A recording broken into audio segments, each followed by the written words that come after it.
L'avocat est un artiste judiciaire.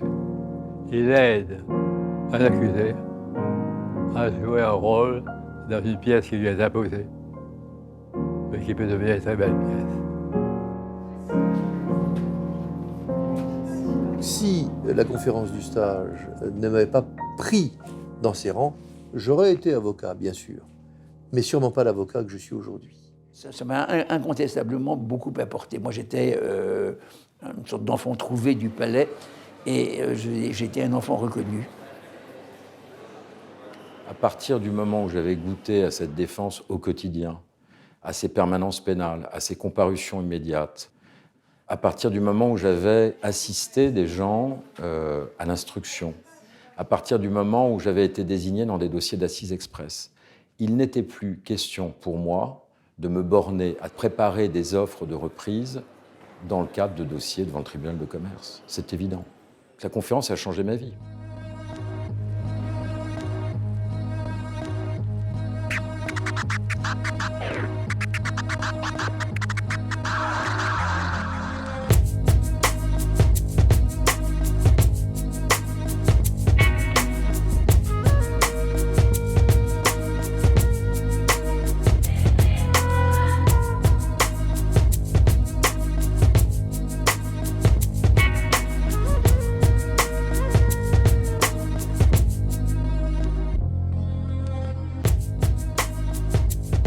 Alors, la conférence des avocats du barreau de Paris est la plus belle école d'éloquence judiciaire au monde.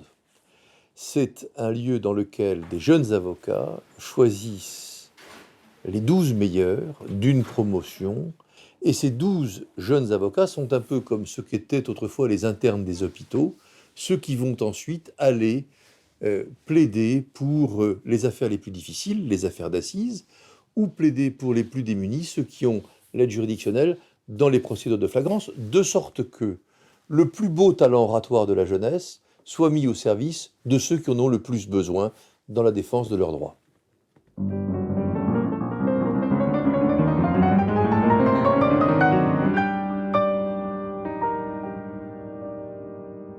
Toute société ou toute micro-société génère des emblèmes. Et la conférence est un emblème. On a besoin d'admirer, à tort ou à raison, peut-être idéalise-t-on ce qu'est la conférence. Mais la micro-société judiciaire des gens de robe n'échappe pas à cette loi générale qui veut que l'on puisse admirer. Et la conférence a su générer cette admiration générale par les exercices qu'elle propose, parce qu'on a envie d'en être, même si on sait qu'on n'en sera jamais. Il y a des avocats augustes qui n'y ont jamais appartenu. Mais elle ne laisse pas indifférent. Elle cristallise beaucoup de choses, cette conférence. Quand vous avez un grand procès à Paris, vous y retrouvez peu ou prou toujours des anciens secrétaires de la conférence. Je ne vois pas sans horreur actuellement la parole déserter la justice. Je pense qu'une justice sans parole est une justice inhumaine. Et je crois que c'est un des lieux où on cultive c'est quand même le dernier lieu pratiquement où on cultive la parole. Voilà. Je ne crois pas qu'il y en a d'autres. Paris, arrêtez tout, j'ai plus envie. Comme à Sedan, je serre les dents. Ce Dien fou frappe fort juste en dessous de la ligne Maginot. C'est Waterloo, je suis KO, Madame le bâtonnier, Monsieur le vice-madonnier, mes chers confrères, j'ai mal. L'islam. Non, je n'ai rien fait, ne tirez pas. En plus, vous êtes dans mon dos, j'ai les mains en l'air, ne tirez pas. Mon adresse n'est pas un tombeau, laissons les erreurs, les bavures. Dans le passé de nos années d'années, je vends pas au camé du cannabis, c'est vérifié. Je ne suis pas armé, je passe à le gamin. Dans les vieilles dames et de leur sac à main, je suis pas un sale gamin. Tout l'on condamne à mourir, remarquez. Effectivement, on nous raconte un certain nombre de choses. On sait que ça, c'est une vieille institution qui a dans les 200 ans. Et qu'il y a des grands personnages qui sont passés par là et qui ont fait des belles carrières. Voilà ce qu'on sait. Au moment où j'assiste à la première séance, j'en sais rien du tout. Je ne sais pas à quoi correspondent les 12 secrétaires qui sont assis à table. Je ne sais même pas pourquoi ils sont là. Je ne sais pas comment on s'inscrit. Vraiment, j'y connais rien. Et quand je suis arrivé et que j'ai vu cet endroit qui est unique, j'en ai jamais trouvé d'équivalent de par le monde, un endroit où voilà, par la parole, juste la beauté de la parole, on pouvait faire la différence et changer sa vie. Les jeunes secrétaires de la conférence, les jeunes orateurs, incarnent aussi une tradition basochienne. La basoche, autrefois, c'était tous les jeunes étudiants en droit qui se rassemblaient, qui avaient un royaume, qui avaient une organisation extrêmement hiérarchisée, avec un roi, avec des règles écrites. C'était extrêmement strict. Et en même temps, la basoche était un contre-pouvoir face précisément aux aînés et aux anciens. La basoche formait une véritable entité autonome et très souvent irrévérencieuse. Comment faire pour que ce filet si mignon devienne, comme il l'aime, gourmand croquant? Lui faut-il mettre les petits plats dans les grands? Non, mieux que ça, il lui faut mettre la grande dans les petits plats. Et puisque pour qui sonne le glas, pour qui donne le gras, rôtir, c'est mourir un peu. La conférence des avocats au barreau de Paris, c'est un concours d'excellence dont les règles sont absurdes, les modalités absurdes, et qui pourtant arrivent à identifier les meilleurs avocats de leur génération. La conférence peut s'enorgueillir d'avoir dans ses tables, à raison de 12 lauréats par an, de très grands noms de la vie politique française. Le phénomène est particulièrement remarquable pour la Troisième République, puisque la conférence a plaisir à rappeler, ce qui est parfaitement exact, qu'elle compte 3 présidents de la République. On peut quand même rappeler Jules Grévy, Raymond Poincaré et Alexandre Millerand ont été tous les 3 secrétaires de la conférence, ont été lauréats du concours. Et Edgar Faure, qui avait été président de l'Assemblée nationale, président du Conseil, ministre, député, sénateur, membre de l'Académie française, procureur adjoint à Nuremberg, il m'a dit voilà, toute ma carrière, j'ai reçu tous les honneurs, mais la conférence a été pour moi une des plus grandes satisfactions de ma vie. Pour moi, c'est Poincaré, qui, après avoir été président de la République, après avoir été bâtonnier de Paris, au soir de sa vie, vient dire que la plus belle page, ça a été la conférence du stage. On lit dans Proust, dans La recherche du temps perdu, d'un avocat qui fréquente le salon de Madame Verturin. On y dit « c'est un avocat qui réussira car c'est un secrétaire de la conférence ». J'ignorais tout du concours de la conférence. Et c'est par hasard que je me suis retrouvé à assister à une séance du concours. Un jour, où je me promenais dans les couloirs du palais et j'ai vu les sujets affichés. Je m'y suis donc rendu. Et dans mon métier comme dans ma vie, j'essaie d'appliquer une leçon que mon père m'a enseignée et qui est de ne pas parler pour ne rien dire. Mais le soir même, au téléphone, lorsque j'ai eu mes parents, je leur ai raconté tout le mal que je pensais du spectacle auquel j'avais assisté. Et alors mon père m'a repris et m'a fait comprendre que le plus important, c'était peut-être ce que je n'avais pas entendu, à savoir les motivations profondes qui animaient mes confrères et qui les avaient poussés à prendre la parole en public. Et puis il m'a posé une question. La question. Et toi, à leur place, qu'aurais-tu dit? À partir de ce moment-là, je n'avais plus d'autre choix que de m'inscrire au concours pour répondre à sa question. Chaque fois qu'un homme survit à la violence, il saisit l'occasion de construire sa légende et offre son étoile au firmament. C'est un concours en 3 tours. Il y a chaque année aux alentours de 130, 140 candidats en moyenne qui se présentent. Le premier tour a lieu du mois de janvier au mois de juillet. Les candidats disposent de 15 jours pour choisir un sujet qui les inspire et choisir de le traiter par l'affirmative ou la négative. Donc ils ont une liberté sur le sujet et ils ont une liberté sur la thèse qu'ils choisissent de défendre. Et puis sur ces 130, 140, 150, ça dépend des années candidats, 36 sont retenus pour participer au deuxième tour, qui a lieu à la rentrée. Et cette fois-ci, c'est très différent. C'est un exercice d'improvisation, puisque les candidats se voient imposer la thèse, affirmative ou négative, et le sujet, ce qui est un exercice extrêmement dur, mais qui se rapproche de l'exercice qu'ils auront à mener une fois qu'ils seront secrétaires, notamment dans le cadre de la défense d'urgence. Et sur ces 36, 24 sont sélectionnés pour participer au 3e tour. Puis sur ces 24, 12 seront retenus pour devenir les secrétaires qui, à leur tour, choisiront leur successeur. Le concours de la conférence, il a cette particularité qu'il est unique. Ce sont des sensations uniques. Être secrétaire après, c'est génial. Mais passer le concours, c'est immense, c'est formidable. Ça, c'est 3 tours. Plus jamais on repassera la conf. Plus jamais. On sera ancien secrétaire à vie. Plus jamais on repassera ces 3 tours. Et c'est ce qui est le plus incroyable. C'est s'affronter soi-même en public. Se battre contre soi-même dans un ring. Imposer ses idées. Voilà. Et c'est ça qui est extraordinaire. Le concours, je l'ai passé plusieurs fois. J'avoue que les 3 premières fois, je l'ai passé pour me mesurer. Je voulais mesurer ma capacité, mesurer mon rapport au silence, mon rapport à ce pupitre. Toutes les fois où j'ai passé le concours, la salle me paraissait gigantesque. Et le pupitre énorme. J'ai toujours trouvé ce pupitre trop grand pour moi.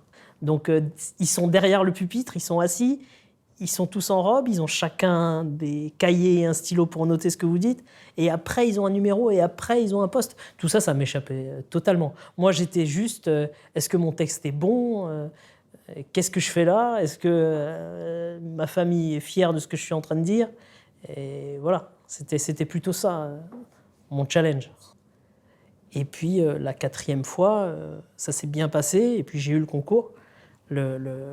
Tout s'est réduit, en fait. Quand on prépare le concours, au début, on est dans un état de relative ignorance. Le premier tour, on y va, on ne sait pas trop exactement ce à quoi s'attendre. On prépare quelque chose qui nous semble bien ou pas. Moi, j'ai eu à cœur de vouloir dire quelque chose et pas faire que parler. Et c'est une distinction qui me tient à cœur. Mais voilà, le premier tour, c'est très long, c'est sur un semestre. Il y a beaucoup de tours, beaucoup de candidats. Donc finalement, on l'oublie assez vite et la vie reprend un peu le dessus. Après viennent les résultats pour le 2e tour et ça, c'est une immense angoisse. J'ai une petite affection particulière pour le 2e tour, qui est le tour en 5 heures, qui est finalement la plus belle démonstration de la capacité d'un avocat à réagir. C'est-à-dire qu'on dispose très très rarement d'énormément de temps pour pouvoir préparer un dossier. Et aux assises, il faut être réactif. Donc c'est presque un tour d'improvisation. Madame le bâtonnier, monsieur le vice-bâtonnier.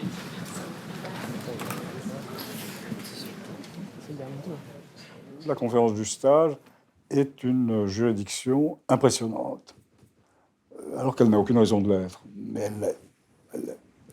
Et c'est excellent pour les jeunes avocats de se trouver devant des juridictions impressionnantes. C'est une excellente préparation. Voilà. Je suis là, étendu à vos pieds. Madame, je suis là. Les jurés qui sélectionnent les candidats ont l'âge des candidats ou sont à peine plus âgés.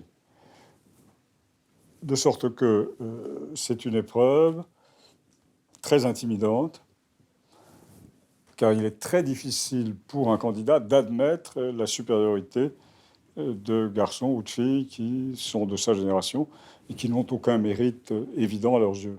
C'est terriblement dur et impudique de faire 3 discours d'environ 10 minutes devant des gens qui ont votre âge, dont vous déniez la légitimité, et pourtant vous prétendez prendre leur place. Et ça demande de la mesure dans la manière d'écrire et de dire les choses, parce qu'il faut à la fois être humble pour ne pas les heurter, mais il faut être assez flamboyant pour les séduire. Ça m'effrayait beaucoup, le concours. Ça me mettait dans tous mes états dans la période de préparation et c'était pas quelque chose que je vivais de manière désinvolte, hein, ça c'est sûr. L'exercice, juste avant, c'est tétanisant, c'est très angoissant, donc moi je buvais énormément. C'est-à-dire que je pense que j'ai bu 3 pintes avant d'arriver au premier tour, tellement je n'arrivais pas à canaliser mon... Alors c'est pas un conseil que je donne, bon, évidemment, moi je buvais, je m'enquillais des trucs, donc oui, effectivement, un stress, une angoisse hallucinante. Pour moi, ce concours, c'est d'abord la peur. Et puis on s'interroge, pourquoi avoir peur ? Et puis, peur de quoi, au juste ? parce qu'il n'y a rien de pire qu'une peur sans objet. Alors, peur du sujet qui est posé, peur des secrétaires de la conférence qui vous font face, peur du public qui vient en nombre, ou, il faut bien se l'avouer, peur de décevoir ses proches. Et très vite, je me suis rendu compte que j'avais surtout peur d'être ridicule et d'avoir honte. Au fond, la peur de l'échec et plus encore celle d'être jugé. Et ce concours m'a en quelque sorte donné à vivre ce que peuvent ressentir les accusés que j'allais devoir défendre par la suite. Et cela m'a appris deux choses. La première chose, c'est qu'il faut un courage énorme à un homme pour pouvoir prendre la parole face à ses juges. Et la seconde chose, c'est qu'en réalité, on n'a pas le temps pour avoir peur. Parce que dès lors qu'on commence à avoir peur pour soi, c'est l'autre qu'on oublie de défendre. Madame le bâtonnier, monsieur le vice-bâtonnier, mes chers confrères, soyons courageux. Ayons peur. La peur, c'est un événement merveilleux. C'est un éveil, un réveil, une mise en danger de soi-même, un combat qui nous rappelle que nous sommes vivants, une boule dans la gorge, le palais un peu desséché, des balbutiements, de la tachycardie, nos jambes qui se dérobent. Il y a tout dans la peur. Et il faut que ça explose. De la folie, de la tristesse et surtout de la joie. Et puisqu'il y a du bonheur dans la peur, alors ce soir, je vous le dis sans aucune honte, soyons trop peur. Ce qui sera apprécié par le jury, par les anciens secrétaires, ou par les secrétaires en exercice plutôt, c'est ce qu'est la personne elle-même. À travers le discours qu'elle tient, on va tout savoir d'elle, ou presque tout. La façon dont elle se comporte physiquement, le doute qu'elle a d'elle-même, ou au contraire, son assurance parfois excessive, son goût raffiné, ou au contraire, sa trivialité.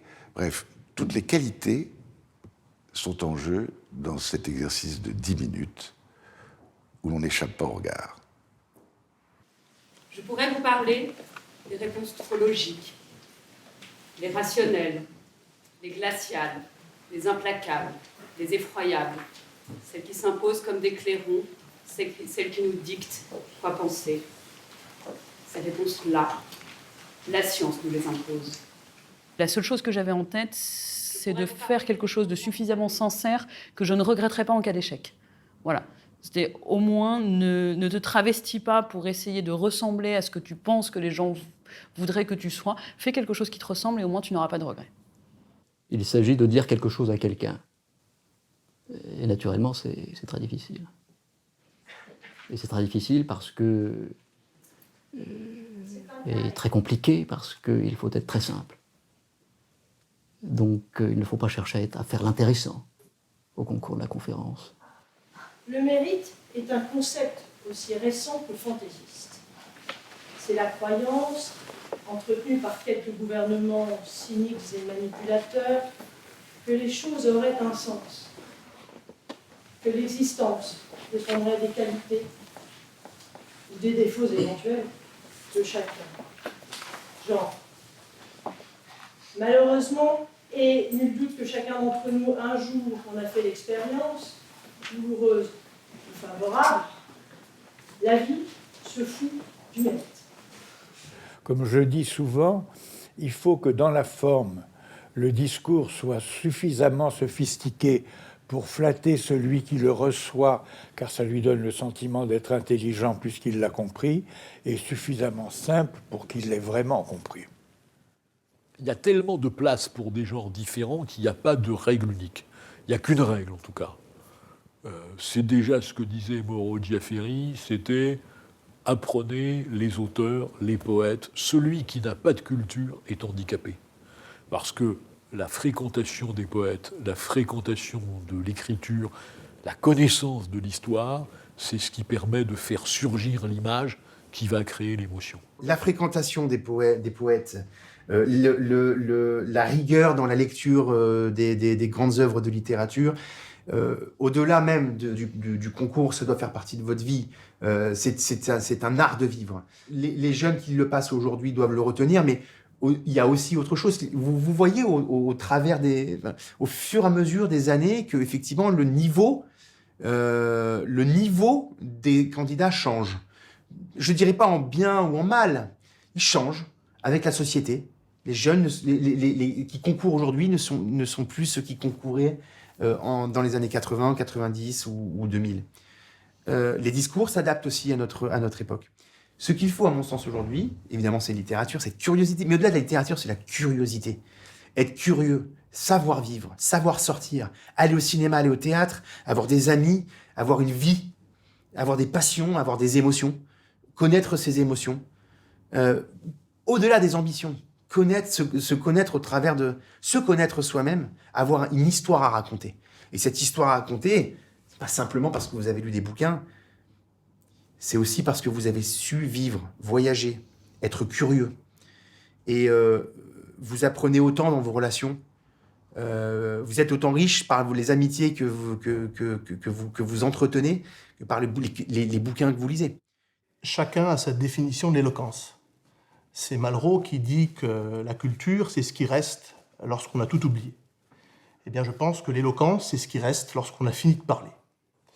Et il faut rassurer les candidats qui peuvent se sentir complexés par ce concours, et notamment ceux qui croient ne pas être suffisamment cultivés, et leur dire que la conférence, ça n'est pas un contrôle de connaissances, c'est un concours d'éloquence. Et l'éloquence, ça n'est pas de prouver que l'on sait, ni même démontrer que l'on a raison. Il ne s'agit pas de faire une récitation à la conférence, ni même de se cacher derrière la poésie d'un autre. Non, à mes yeux, l'essentiel, c'est de marquer les esprits. Ce qui compte, c'est véritablement la puissance créatrice de la parole du candidat. C'est, si vous voulez, toute la différence entre goûter une madeleine et faire une thèse sur celle de Proust. Un frère qui tue son frère. Mais en Italie, Romulus avait déjà assassiné Rémus bien avant que Michael Corleone ne fasse exécuter Fredo. Et violence suprême, parmi les suprêmes violences, l'inceste. Eh bien, sans complexe, dès l'Antiquité, ce cher Oedipe, bien avant les plus grands poètes, Pulchen et Joe Star, applique à la lettre la tentation suprême, celle du NTM. Alors, on dit que le talent d'un grand écrivain, c'est pas uniquement de savoir bien écrire, c'est aussi et surtout de savoir capturer l'air du temps. Et c'est ça, fréquenter les grands auteurs, c'est capturer à chaque fois l'image qui permet de dire à l'autre au plus précis qu'il est possible et au plus profond qu'il est possible chez celui qui vous écoute ce que vous voulez lui dire. La personne qui marque, c'est celle qui a la possibilité de s'exprimer différemment, avec des mots différents, des idées nouvelles et une façon de présenter les choses qui n'a jamais existé avant elle. Et c'est ça qu'on regarde en réalité quand on essaie d'apprécier le discours de quelqu'un d'autre. Il sait qu'ici, on peut attraper des mots rares. Il se dit qu'ici, quelqu'un finira nécessairement par parler. Se rend-il compte vraiment de sa violence, espèce de violeur de mots, espèce de kidnappeur de discours? Tu veux tordre le cou à l'éloquence? Je connais ton funeste programme, tu veux la supprimer. Et sa violence, elle ne s'arrête pas là, car Dieu seul sait quels odieux supplices tu leur fais subir à ces mots que tu retiens chez toi contre ton gré. Je suis sûr que le soir, tu les réécoutes en boucle, tout seul, en tirant tes volets pervers. Peut-être même que tu les écoutes en mangeant, cannibale.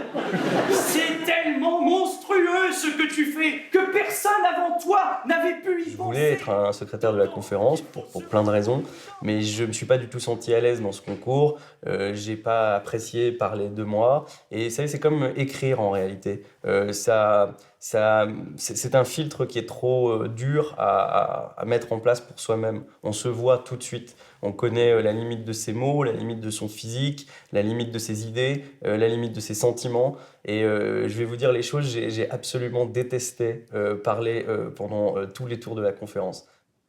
Moi, je donnerais à un jeune avocat 2 conseils. Le premier, c'est de travailler sa voix. Notre voix, c'est notre outil de travail. Deuxièmement, dire à des candidats que le discours n'est qu'un prétexte et qu'on les invite à défendre ce pourquoi ils seraient prêts à mourir. 5 heures pour préparer votre petit tour. Comment ça va se passer? On va vous séparer en deux, 6 et 6. Donc les sujets sont copiés en deux.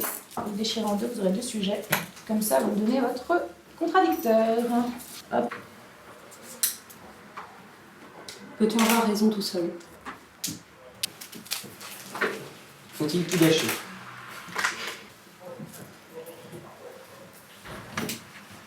Faut-il aimer les pigeons?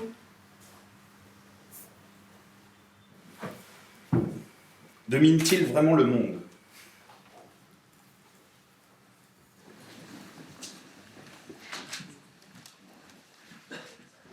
Pour un jeune avocat, il est sûr qu'il faut tout faire pour entrer dans la conférence. Qu'on y arrive ou qu'on n'y arrive pas, on en aura gagné quelque chose. Une expérience, une visibilité et un réseau. Et alors, si par extraordinaire, on rentre dans la conférence, alors là, c'est banco.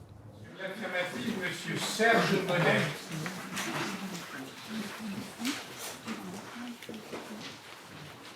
J'ai un parcours un peu particulier à mon sens parce que j'ai d'abord eu une première vie où j'étais dans la musique, je faisais du rap, dans un groupe de rap qui à l'époque avait assez bien fonctionné à mon sens. Me voilà aujourd'hui avocat. J'ai prêté serment en 2009. Depuis toujours, que ce soit le rap ou être avocat, le but c'est de parler haut et de parler bien. Ça a commencé il y a de ça, je sais même plus, tout à l'heure. Alors que je rentrais, les bras chargés de ses fleurs préférées. Il faut voir comment elle m'a reçu. Il fallait que j'arrête de la prendre pour une potiche, que je cesse de toujours marcher sur ses plates-bandes et que ça suffit de pousser mes mains dans les orties. Une furie. Pire que l'éternel marronnier. À chaque fois que je rentre de Fleury, elle m'envoie dans les roses. Elle était follaillée.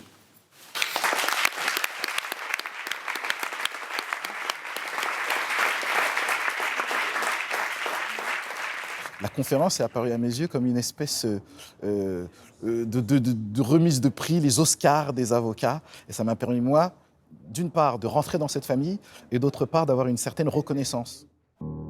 Ce fut à mon deuxième concours. J'eus à traiter un sujet bien caractéristique de la conférence en son bon temps. D'emblée, il atteignait des sommets. Un précepteur a été chargé d'enseigner la vie à un jeune aveugle. Il la lui montre merveilleuse. Brusquement, l'aveugle recouvre la vue et s'aperçoit qu'il a été trompé. Peut-il demander des dommages et intérêts à son précepteur? Il fallait traiter en 10 minutes un sujet qui comprenait la sagesse et la folie du monde depuis qu'il est monde. Le jour du concours, le deuxième tour, j'en étais malade. Je ne dormis pas de la nuit. Rien n'est plus impressionnant que de prendre la parole à la conférence du stage. L'esprit critique des auditeurs, le jury solennel, distant, voire impénétrable, le bâtonnier qui préside, lointain et saturé, l'enjeu, ma timidité naturelle de ce temps-là, tout contribuait à mon état. Ce trac qui était le mien ajoutait à l'émotion du discours. Je parlais de ce jeune homme, venu à nous, venu vers la clarté, et qui, s'il ne gagnait pas son procès, s'éloignerait plus déchu, plus accablé peut-être, avec sa faim et sa soif. Et je regardais la porte, et on crut le voir, ce pauvre être qui voyait maintenant. On crut qu'il était là, en train de partir, de nous quitter. L'ovation qui me salua m'assurait du succès. Les vieux m'en parlent encore. J'étais premier secrétaire. Et du coup, ma vie au palais changea. J'eus l'impression que, refermé jusque-là comme devant un étranger, il s'ouvrait désormais à moi. Je m'y jetai avec allégresse et avec appétit. Voilà, une profession qui organise un concours en 3 tours. Pourquoi? Pour que les lauréats aient le droit, pour une somme symbolique, de monter sur la défense pour les plus démunis. C'est la gloire de la profession, ça. Cette mission pénale d'urgence, nous avons choisi, nous, barreaux de Paris, de la confier à 12 personnes sélectionnées, formées, qui pendant 1 an vont s'y consacrer. Et jusqu'à présent, nul n'a failli. Formidable quand même, sur une chaîne qui a 200 maillons. 200 promotions de conférences, pas une n'a échoué dans cette mission. Évidemment, la première des missions des secrétaires, c'est d'assister des personnes qui sont mises en cause dans les dossiers les plus graves, donc les dossiers criminels, donc les dossiers qui vont faire l'objet d'une instruction, d'une enquête par un juge d'instruction. Ensuite, il y a une deuxième mission de la conférence qui pour moi est essentielle, c'est la défense pénale d'urgence, c'est-à-dire les renvois sur comparution immédiate qui permettent aux secrétaires de se frotter au pénal quotidien, qui permettent d'être confrontés immédiatement aux personnes dans l'urgence et immédiatement aussi à des problématiques juridiques parfois assez pointues. Lacan, qui parvenait parfois à être tout à fait intelligible, disait « le réel, c'est quand on se cogne ». Et bien oui, les premières assises, les commissions d'office criminel, les comparutions immédiates, eh bien voilà, là, le jeune secrétaire se cogne à la réalité.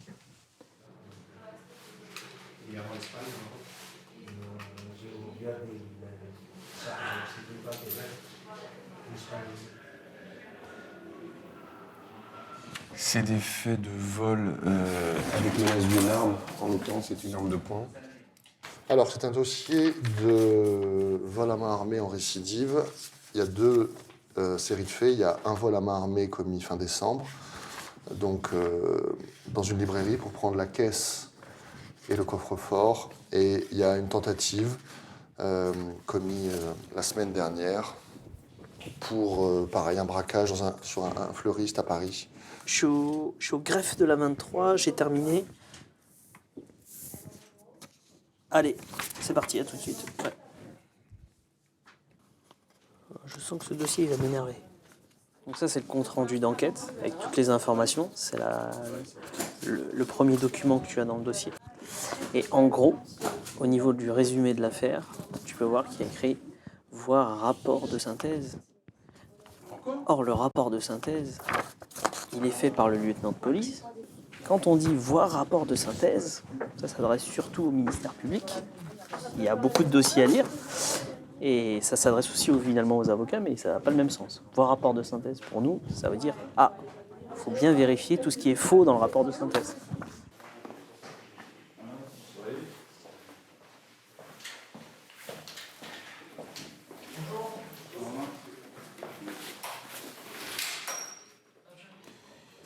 Il ne s'agit pas d'urgence, mais de violence.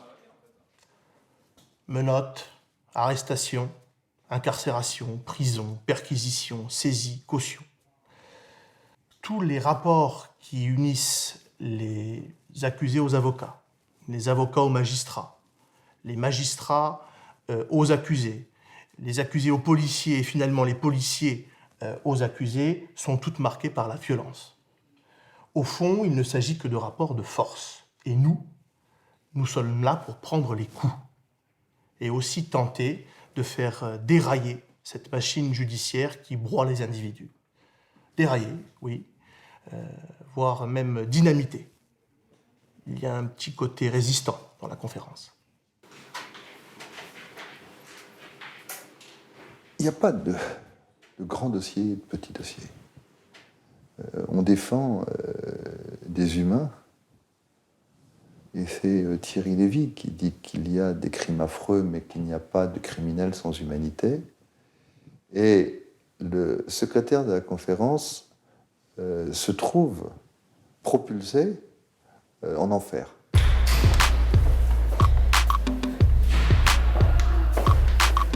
Tu vas dans mon genre ? Merci.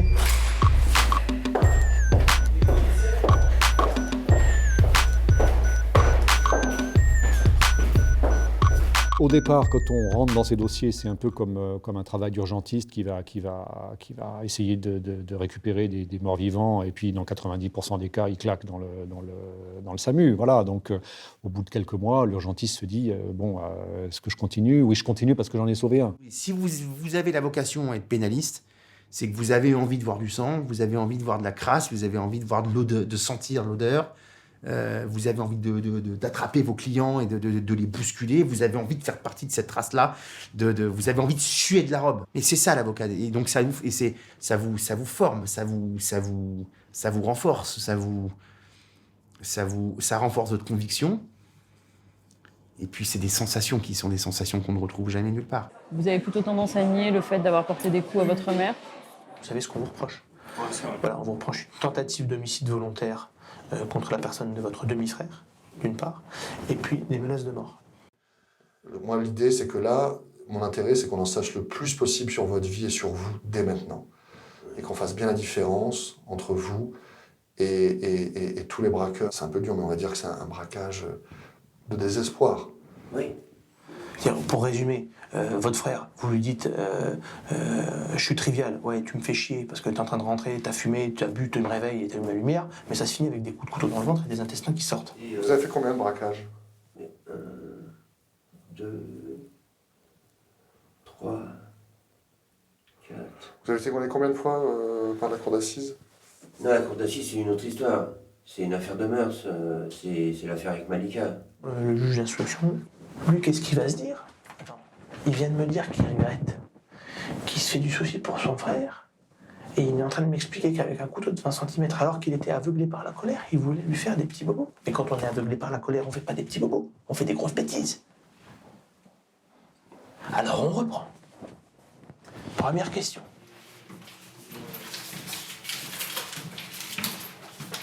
Je vous avoue que moi, j'ai grandi dans un endroit où tous les problèmes étaient concentrés.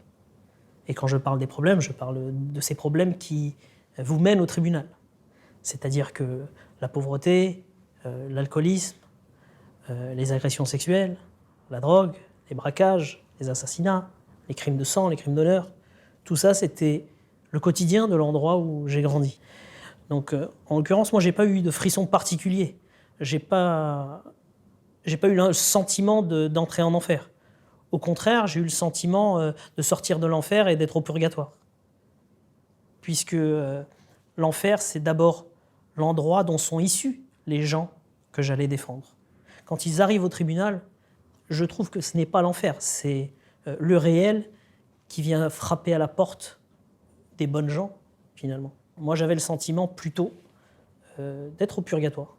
Il s'agissait de faire le pont, essayer d'expliquer à un magistrat qui en connaît plus que vous, mais qui en connaît tellement plus que vous qu'il n'entend plus.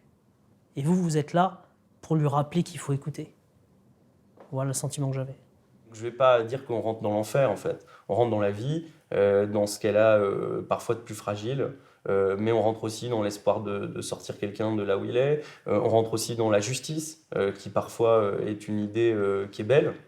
On rentre dans l'humanité, en fait. Et c'est ça qui fait que c'est un métier tout à fait particulier et surtout assez infini, assez profond.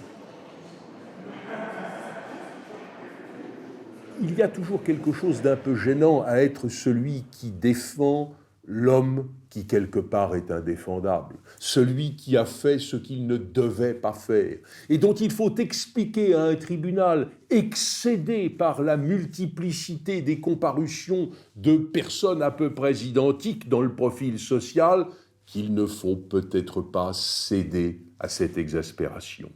Et là, parce que l'on est justement non seulement admis, mais désiré dans le processus du dialogue judiciaire, on se dit qu'on a le droit non seulement d'exprimer toute sa pensée, mais d'obtenir qu'elle soit écoutée et quelque part suivie. Du jour au lendemain, on est adulte, on est responsable de l'honneur d'un homme, de la vie d'un homme, de son avenir. C'est extraordinairement lourd et ça vous marque pour la vie.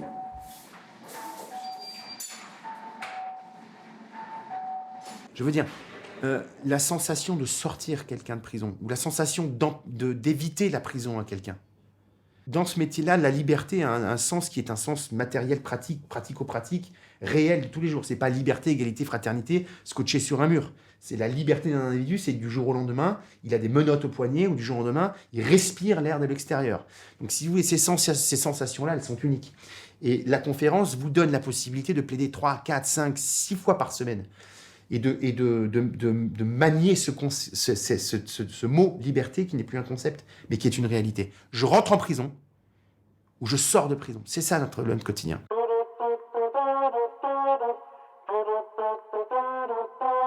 Je leur réponds que je suis né ici, quand ils me disent qu'ils me veulent là-bas.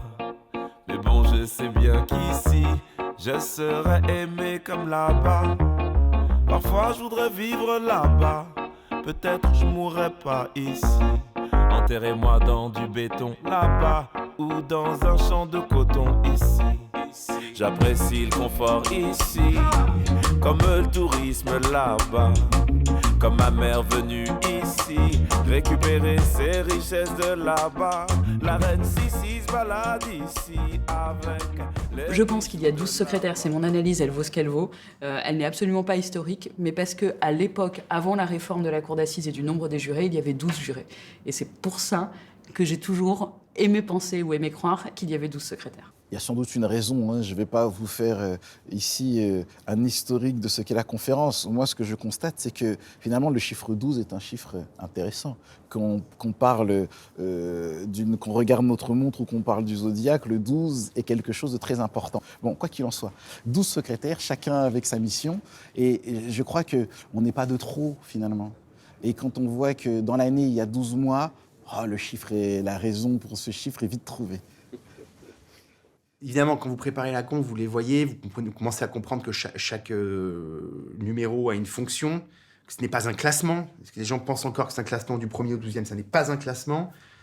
Et donc, en fonction de ce que vous êtes, de ce que vous représentez, de votre manière d'être, évidemment, vous imaginez dans un poste ou dans un autre, évidemment. Il y a 3 secrétaires importants, c'est le 1er, le 2e et le 12e. Le 12e parce qu'il tient la caisse, et les 2 premiers parce qu'ils se disputent au moment des discours pour savoir lequel des deux fera le meilleur. D'abord, le premier secrétaire, il est l'homme de la modération ou la femme de la modération dans des promotions qui, quelquefois, ne sont pas modérées, nous dirons presque par nature. J'ai surtout l'impression que la tradition s'est évertuée à surtout ne donner aucun rôle au second secrétaire. On lui commande de se révolter. C'est la tradition qui lui impose. Le 3e s'occupe de la relation avec la presse et de la relation avec les magistrats, qui sont 2 sujets passionnants. Alors, le 4e secrétaire de la conférence est l'organisateur de la conférence Berryer. C'est le monsieur loyal de la conférence Berryer, puisque son rôle est à la fois d'organiser la conférence Berryer en amont et de l'animer pendant la séance de la conférence. Le poste de 5e en lui-même, c'est la défense des mineurs. Qui dit mineurs dit relation avec les parents, dit relation avec les juges pour enfants, avec évidemment l'antenne des mineurs. Le poste de 6e secrétaire, c'est un poste qui est tourné vers les relations avec les barreaux étrangers non francophones. Le 7e était considéré à l'époque comme l'aumônier de la promotion. Une expérience douloureuse. Maintenant, c'est la francophonie, ce qui est effectivement plus léger et plus ouvert sur le monde.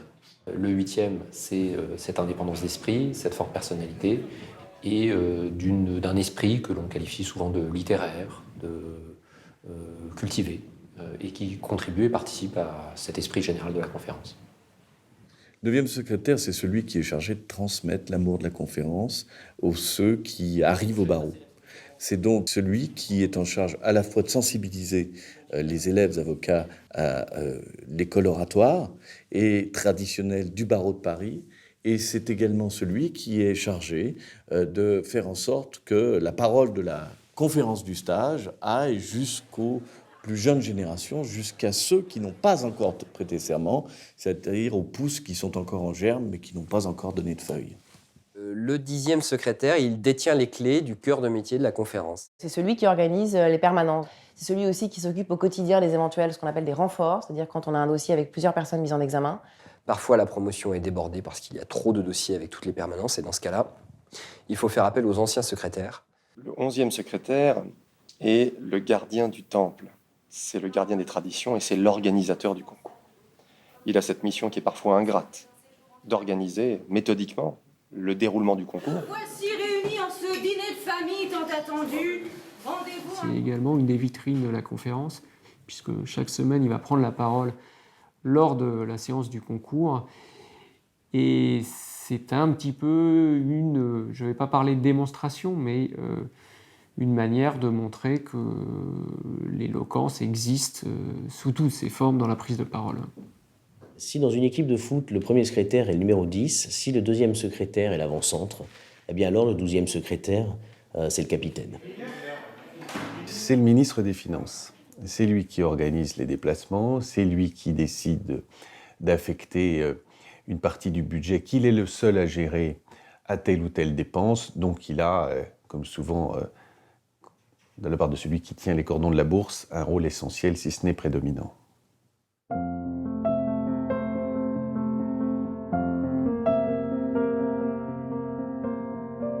Il y a une liberté qu'on ne peut interdire à personne, enfin je crois, c'est celle de rire. Et là, Berryer vient nous rappeler qu'on peut rire de tout avec n'importe qui. Vous voyez la dernière image, la dernière bulle dans les albums d'Astérix et Obélix, où l'on voit tout le village se réunir. Personne n'a pris de potion magique, chacun a baissé les armes et mange un sanglier, et tout le monde a le droit de parler. Sauf le barde qui a été bâillonné parce qu'on ne veut pas de fausses notes. Eh bien, ce bon festin gaulois, fait pour s'amuser, festoyer, c'est ça la Berryer. C'est une bulle de rire et de fête après une bataille.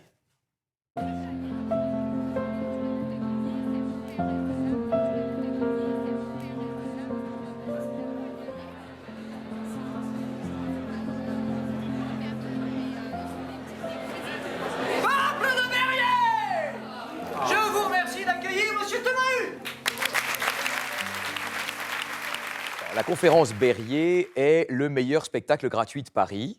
Il s'agit d'une joute oratoire qui oppose les secrétaires de la conférence à des candidats qui sont soit avocats, soit élèves avocats, soit issus de tout milieu professionnel. Et cette joute oratoire improvisée a lieu en général une fois par mois au Palais de Justice de Paris dans une salle d'audience. Je suis persuadé, quand je vois le public qui assiste au Berryer par exemple, qu'ils sont tous intéressés par la conférence. Vous savez, je dois à mon quatrième, Régis Cuisinberch, l'idée de faire venir à toutes les Berryer, c'est notre promotion qu'il a créée, un invité d'honneur. Ils sont sourds, en fait. Par le passé, la conférence Berryer a reçu des invités extrêmement fameux. On pense évidemment, il y a très longtemps, à Salvador Dali, dont la mythologie voudrait qu'il soit arrivé au palais de justice avec en laisse une panthère, je crois. Il y a eu évidemment la Berryer Jean-Paul Sartre, il y a eu la Berryer Serge Gainsbourg. Le mime Marceau, beaucoup d'hommes politiques, Copé, DSK, Rocard, et beaucoup d'acteurs et d'actrices. Et Catherine Deneuve, plus récemment, il y a eu énormément d'invités très prestigieux à la conférence Berryer. Il se murmure même qu'il y a eu des émeutes au moment d'une Berryer Patrick Bruel ou d'une Berryer Gad Elmaleh.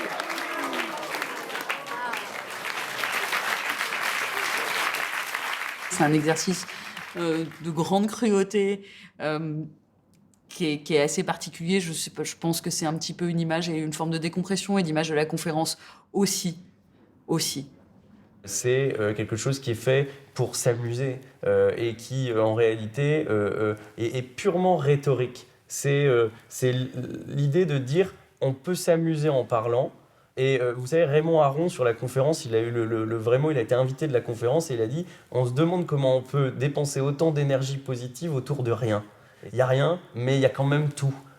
Les rires, l'émotion, l'énergie, et surtout le fait qu'en réalité, on doit accepter de pouvoir être critiqué pour progresser et faire quelque chose qui a un sens. L'idée, c'est pour dire que tout le monde en prend pour son grade. Puisque le principe de la Berryer, c'est les 12 secrétaires en place invitent une personnalité, il y a des sujets qui sont posés, et il va y avoir 2 candidats qui vont faire un discours.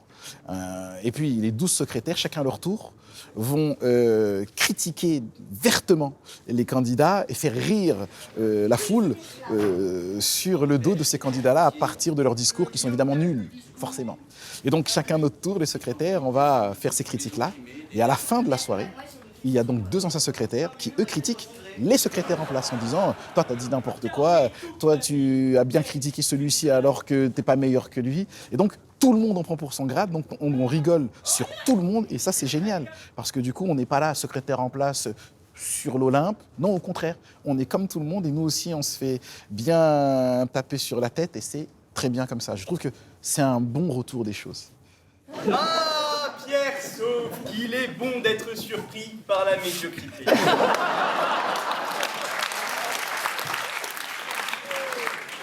Perdu au milieu des bafouilleurs, des dyslexiques et des victimes du syndrome Gilles de la Tourette, Pierre Sauve, cet inconnu devenu star le temps d'une soirée, peuple une foule de médiocres perdus dans les lieux communs.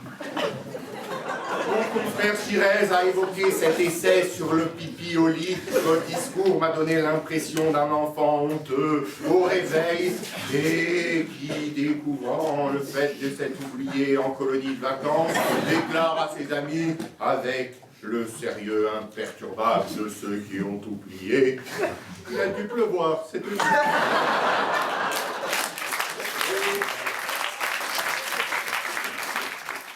Et puis, le troisième temps, pour que tous ceux qui ont critiqué soient critiqués à leur tour, il y a dans la salle un ancien secrétaire de la conférence qui va faire ce qu'on appelle une contre-critique, c'est-à-dire qui va critiquer les secrétaires de la même façon que les secrétaires ont critiqué les candidats.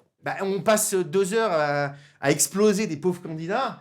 La moindre des choses, c'est que le retour, c'est qu'on se fasse exterminer par des vrais orateurs qui ont marqué l'histoire de la Berrier.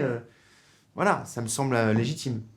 Il a quand même réussi, ce qui ne se fait jamais dans une conférence Berrier, à nous lire un texte mot à mot. Mais avec sa feuille, on avait l'impression qu'il nous lisait les virgules. Il était là, mon Dieu, s'il avait oublié l'un des mots qu'il avait soigneusement écrit, c'eût été véritablement un drame. Mais monsieur, vous savez que nous sommes dans un exercice d'expression orale. Monsieur Delavigne, une seule constatation, vous n'avez rien compris. Un discours, ce n'est pas ça. Un discours doit inviter au voyage, à l'exploration, à la découverte. Et vous, monsieur Delavigne, vous nous avez conduits tout droit sur le boulevard périphérique. Et on a tourné, intérieur, extérieur, porte d'Orléans, porte de Vincennes, entre ces mots embouteillés, cette pollution sonore insupportable. Vous caliez à chaque démarrage de phrase. Monsieur Delavigne, le procès verbal était inévitable. Tout ce qu'on veut, nous, c'est quand même les hachés menus, ne pas écouter ce qu'ils ont à dire et je fais foutre d'eux. C'est ça qui fait votre soirée. Ah, monsieur le 9e, j'ai un devoir particulier à votre égard. Parce que le fauteuil que vous avez là, c'est un fauteuil que j'ai occupé il y a très longtemps. Alors je vais être impitoyable, parce que c'est l'obligation. Quand on a occupé un poste aussi prestigieux que cela, on se doit d'avoir une rigueur, on se doit d'avoir une intransigeance dans la pensée. Aussi, mon jugement va être terrible. Vous avez été parfait. Là, enfin, la parole est sans conséquence. Nous qui, tout au long de la journée, avons parlé et sur nos mots pèse le poids, la liberté des hommes. C'est pas rien quand vous avez fini de parler et qu'on vous dit votre client est libre ou votre client part pour 10 ans. Ça, c'est grâce ou à cause de vos mots. Donc si parfois vous pouvez, à cause ou grâce à vos mots, simplement rire, on respire.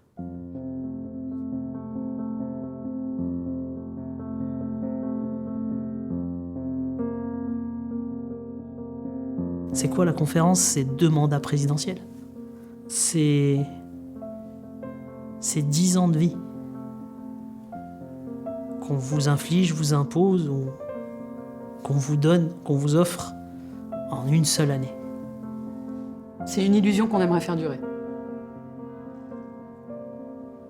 J'ai trouvé que c'était une expérience personnelle tout à fait enrichissante et qui nous aide et qui nous porte après, je pense, tout le long du parcours. C'est la clé d'un avenir. C'est véritablement ce qui vous permet d'exercer ce métier avec un tout petit peu moins de soucis. Avoir le sceau secrétaire de la conférence pour une personnalité comme la mienne, pour un profil comme le mien, oui, ça change une carrière.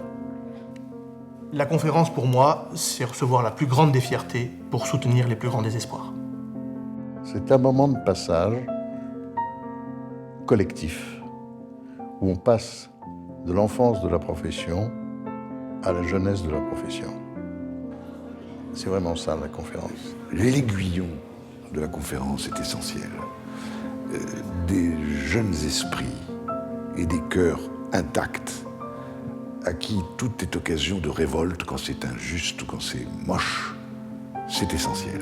C'est un lieu de liberté, d'espièglerie, et qu'au fond, c'est c'est un peu de romanesque dans notre profession. Et c'est très important, le romanesque. Pour moi, la conférence des avocats du barreau de Paris, c'est l'âme du barreau. Sans cette conférence, nous serions un métier comme un autre. Vous tous qui avez participé cette année, nous vous remercions. Vous nous avez fait rire, vous nous avez fait rêver, vous nous avez émus. Et aujourd'hui, je vous le dis, nous sommes heureux de vous avoir tous vus. Alors, une dernière fois, amis de la conférence, compagnons d'éloquence, favoris de la faconde, commensaux des mots et chevaliers de la harangue. La conférence se meurt! Vive la conférence! Bravo!